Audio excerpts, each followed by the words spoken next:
इस कहानी की शुरुआत होती है और हम एक बहुत बड़े बंगले को देखते हैं। उस बंगले के अंदर एक लड़का होता है जिसका नाम विक्रम है। विक्रम डरा हुआ सहमा हुआ उठता है। दरअसल वो काफी देर से बेहोश था, लेकिन जैसे ही वो होश में आता है तो वो खुद को इसी खतरनाक बंगले के अंदर पाता है। उसे कुछ भी नहीं पता कि आखिर वो इस बंगले के अंदर कैसे पहुंच गया, और साथ ही विक्रम के साथ उस बंगले के अंदर एक खतरनाक शैतान भी होता है। शैतान के हाथ में एक बहुत बड़ा हथौड़ा है। अब विक्रम जैसे ही अपने उठकर पैरों पर खड़ा होता है तो वो देखता है कि सामने की ओर एक लड़का और खड़ा हुआ है। वो लड़का फौरन ही शैतान की तरफ कुछ चीज को फेंकता है और उसके शोर से शैतान उसे नष्ट कर देता है और वहां से गायब हो जाता है।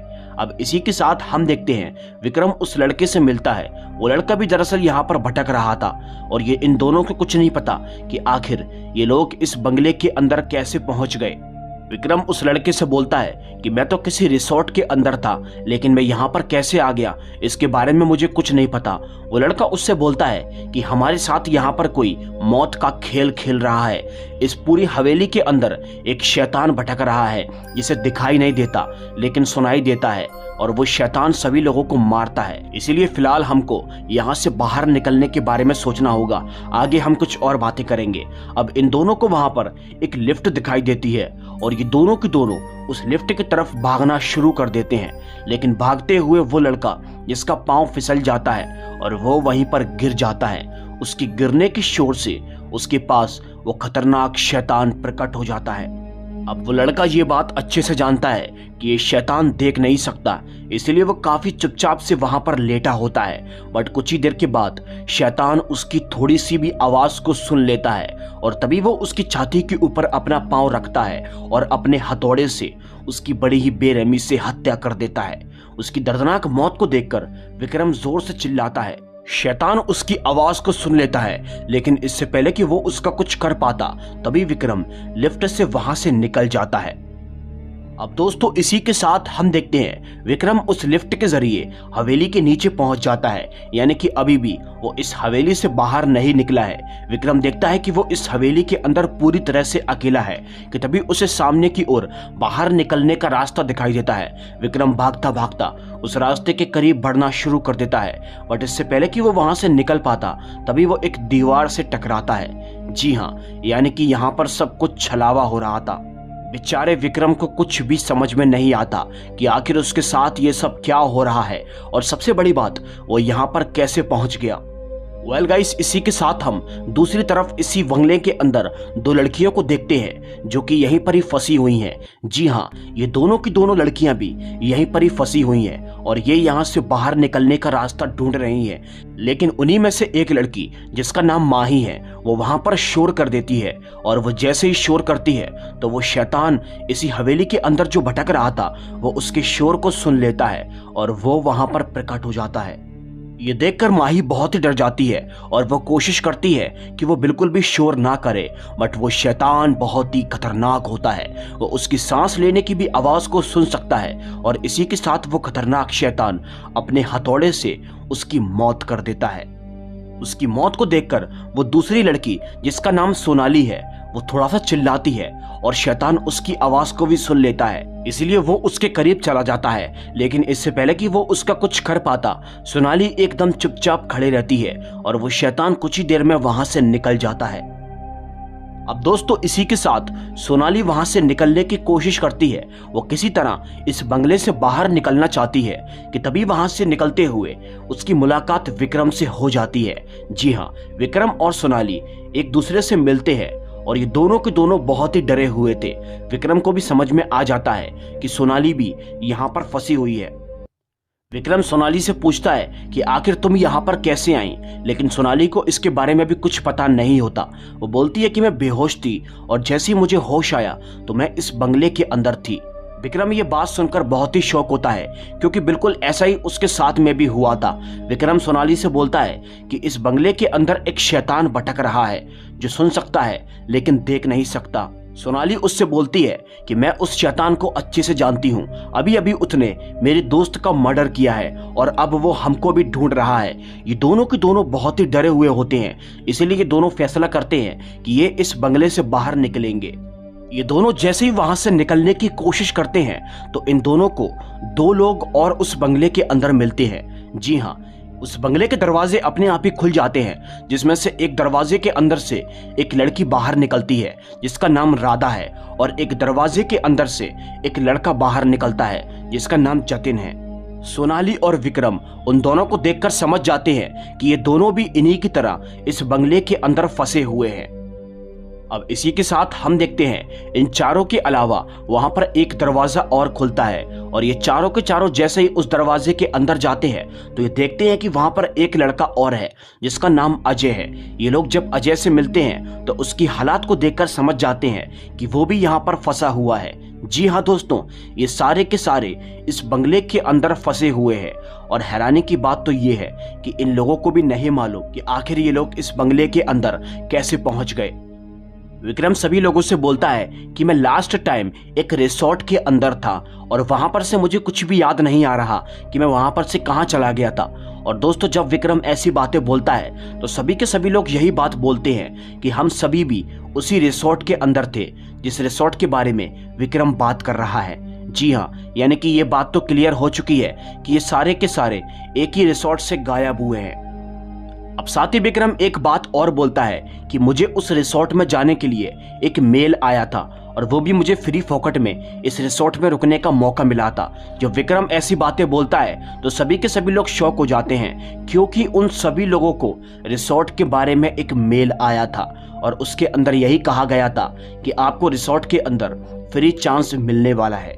जी हाँ दोस्तों, ये पांचों के पांचों समझ जाते हैं कि ये पांचों एक ही रिसोर्ट के अंदर से गायब हुए हैं। जब ये लोग उस रिसोर्ट के अंदर मस्ती कर रहे थे कि तभी अचानक से ये लोग वहां पर बेहोश हो गए, और जैसे इनको होश आया तो ये लोग इस बंगले के अंदर थे। विक्रम सभी लोगों से बोलता है कि हमको एक साथ रहकर यहाँ से बाहर निकलना होगा, और तभी ये लोग एक साथ हो जाते हैं और इस बंगले से बाहर निकलने की कोशिश करते हैं। यहाँ से निकलते वक्त इन्हीं में से एक लड़की जिसका नाम सोनाली है वो इन सबसे अलग हो जाती है, और तभी उसे सामने की ओर उसकी माँ दिखाई देती है। सोनाली अपनी माँ को देखकर बहुत ही खुश होती है, और जब वो उनके पास जाने की कोशिश करती है तो अचानक से उसकी माँ वहां से गायब हो जाती है। जी हाँ दोस्तों, सोनाली ये देखकर समझ जाती है कि ये सब कुछ एक छलावा है, लेकिन अब तक इस शोर को वो शैतान भी सुन लेता है। तभी एक खिड़की का दरवाजा अपने आप ही खुलता है और वो शैतान धीरे धीरे करके सोनाली के करीब बढ़ना शुरू कर देता है। वो शैतान सोनाली के करीब ही होता है और वो उसे मारने की पूरी कोशिश करता है। वो अपने हथौड़े के जरिए इसको भी मारना चाहता है, लेकिन इससे पहले कि वो शैतान सोनाली को मार पाता तभी वहां पर एक औरत आती है और वो सोनाली की जान को बचाकर वहां से ले जाती है।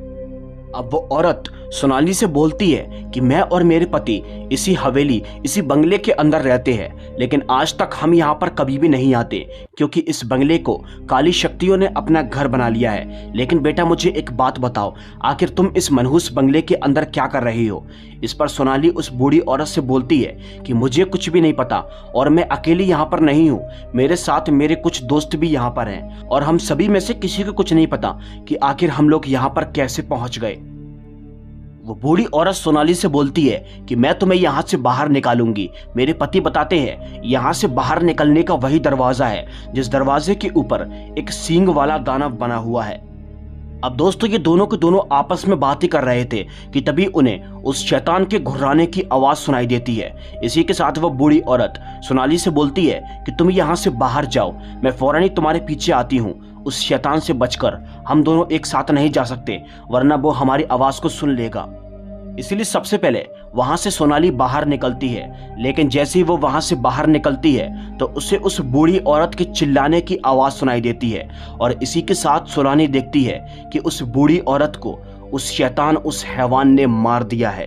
जी हाँ दोस्तों, सोनाली अपनी जान बचाकर वहां से भागती है और तभी कुछ ही देर के बाद वो अपने दोस्तों से जाकर मिल जाती है। अब ये सभी के सभी लोग यहाँ से निकलने के बारे में सोचते हैं कि तभी इन्हें सामने की ओर एक दरवाजा दिखाई देता है और तभी दोस्तों उस दरवाजे के ऊपर वो सींग वाले दानव का एक चिन्ह भी बना हुआ था, जिसे देखकर सोनाली बहुत ही शौक होती है क्योंकि उस बूढ़ी औरत ने यही कहा था जिसके ऊपर वो सींग वाले दानव का चिन्ह बना हो वही दरवाजा तुम्हें बाहर की ओर निकालेगा।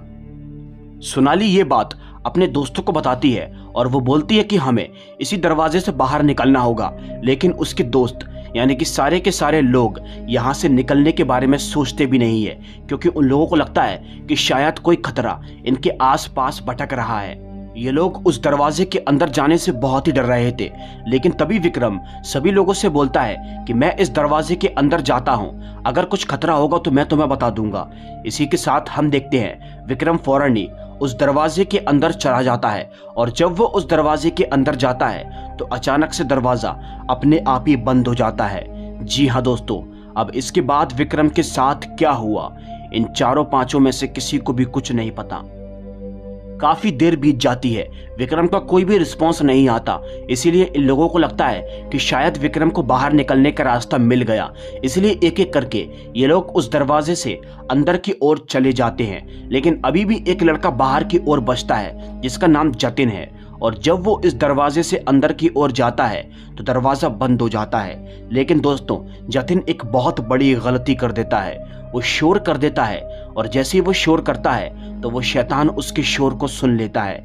अचानक से जतिन उसी जमीन के अंदर धंसना शुरू हो जाता है, और तभी वो एक तल घर के अंदर पहुंच जाता है।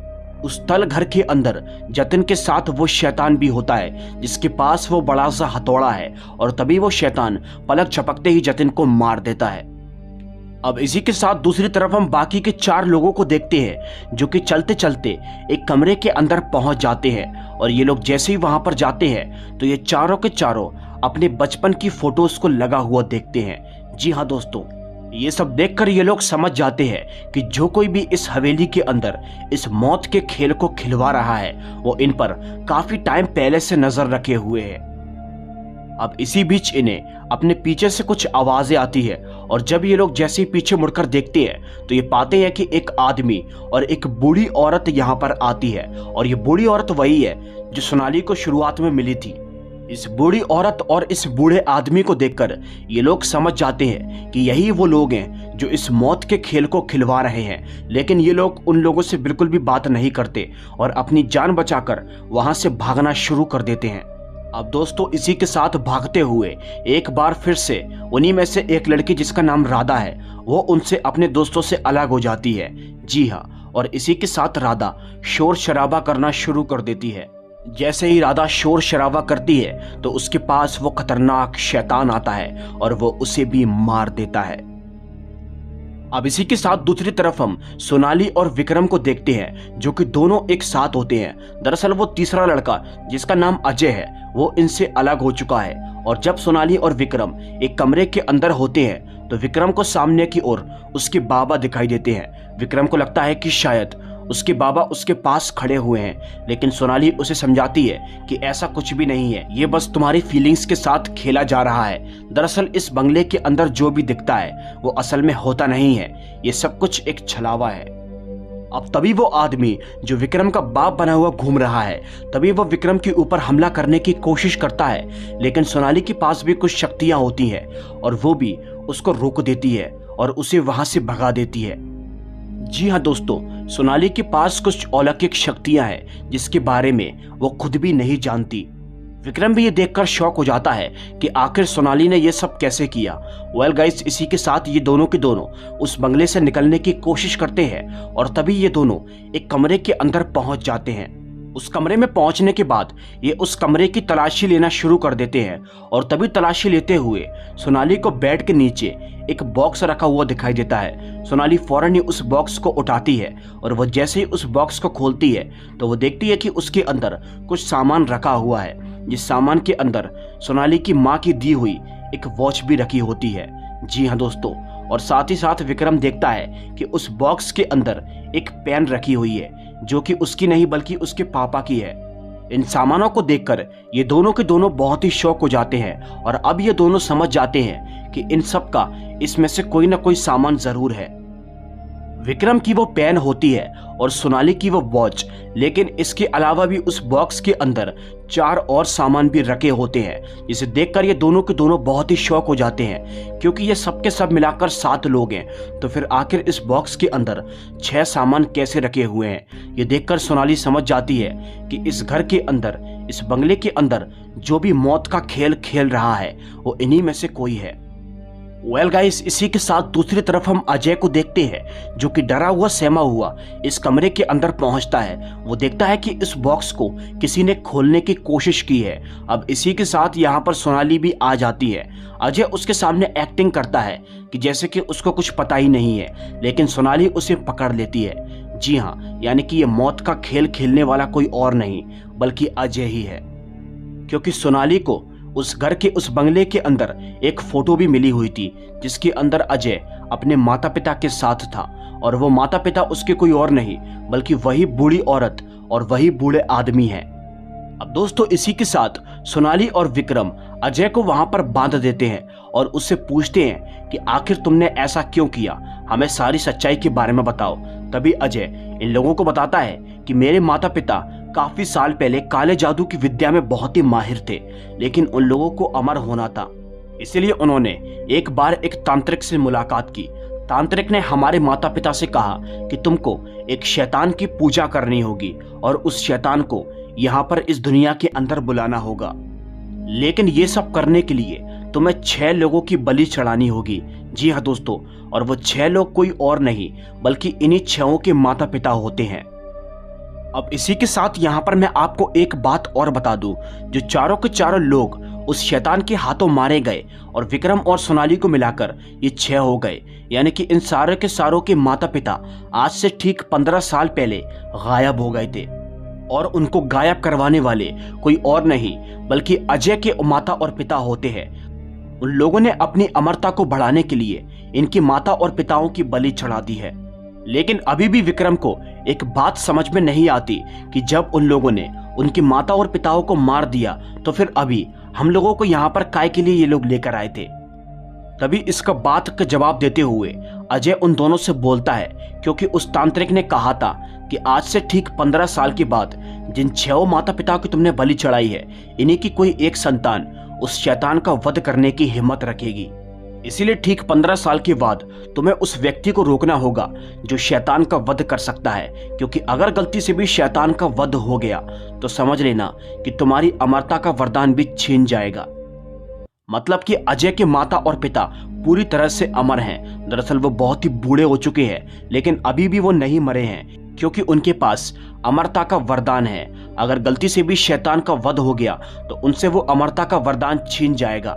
इसलिए अजय उन दोनों से बोलता है, मैंने तुम लोगों को फेक ईमेल करके उस रिसोर्ट के अंदर बुलाया था और तुम सभी को बेहोश करके मैं इस बंगले के अंदर लेकर आ चुका हूं अपने पिताजी के साथ, क्योंकि मेरे माता पिता ये देखना चाहते हैं कि तुम में से ऐसा वो कौन है जो उस शैतान को मारने की हिम्मत रखता है, और तुम में से जो भी शैतान को मारने की हिम्मत और शक्तियां रखता है, हम लोग उसे मिलकर मार देंगे, जिससे कि हमारी अमरता हमेशा ऐसी ही बरकरार बनी रहे। अजय बोलता है कि उन चारों में से तो कोई भी नहीं था, क्योंकि उन चारों में से चारों के चारों उस शैतान के हाथों मारे गए। अब तुम दोनों के अंदर से ही कोई है जिसके पास अलौकिक शक्तियां हैं और वो शैतान को मारने की हिम्मत रखता है। अब दोस्तों, इसी के साथ अजय वहां पर जोरों से चिल्लाना शुरू कर देता है। दरअसल वो शैतान को बुलाने की कोशिश कर रहा था। ये देखकर लिटरली सोनाली और विक्रम बहुत ही डर जाते हैं और वहां से भाग जाते हैं। विक्रम सोनाली से बोलता है, सोनाली याद करो, तुम्हारे पास ही वो अलौकिक शक्तियां हैं, जैसे कि तुमने मुझे उस छलावे से बचाया था। और ये बात सुनकर सोनाली को भी याद आ जाता है कि कहीं ना कहीं उसे पता नहीं है, लेकिन उसके पास भी वो अलौकिक शक्तियां हैं। विक्रम बोलता है कि तुम ही वो लड़की हो जो कि उस शैतान को हरा सकती हो। अब दोस्तों, इसी के साथ हम देखते हैं सोनाली के पास जो घड़ी होती है, उस घड़ी की शक्तियों के बदौलत सोनाली वहां से गायब हो जाती है और वो एक कमरे के अंदर अपनी माँ से जाकर मिलती है, जो कि उसकी माँ की आत्मा थी। सोनाली की माँ समझ जाती है कि उसकी बेटी बहुत ही परेशान है, इसलिए वो उससे बोलती है कि तुम उस शैतान का वध कर सकती हो, और वो भी इस घड़ी के जरिए। जो घड़ी मैंने तुम्हें गिफ्ट की थी, वो घड़ी हमेशा तुम्हारी रक्षा करेगी और इसके अंदर ही वो अलौकिक शक्तियां हैं जो तुम्हें उस शैतान से लड़ने में तुम्हारी हिफाजत करेगी। बस फिर क्या, सोनाली उस वॉच की शक्तियों से दोबारा किसी उस जगह पर पहुंच जाती है जहां पर उसने विक्रम को छोड़ा था। लेकिन वो जैसे ही वहां पर जाती है तो वो देखती है कि उस शैतान, उस हैवान ने विक्रम को भी जान से मार दिया है। ये देखकर लिटरली वो बहुत ही दुखी होती है और कुछ ही देर के बाद वो देखती है कि वो शैतान भी वहां पर है। सोनाली उस शैतान से बोलती है कि बस बहुत हुआ, क्योंकि जिसको तुम्हें मारना था तुमने उसको तो मारा ही नहीं और बाकी और लोगों को मार दिया। शैतान कहीं ना कहीं उसकी आवाज को सुन लेता है, लेकिन इससे पहले कि वो उसे नुकसान पहुंचा पाता, सोनाली अपनी वॉच के जरिए उसे नुकसान पहुंचाने की कोशिश करती है और देखते ही देखते उस शैतान का वध हो जाता है। जैसे ही शैतान का वध होता है तो अजय और उसके माता पिता भी मारे जाते हैं और एक बार फिर से ये बंगला नॉर्मल हो जाता है।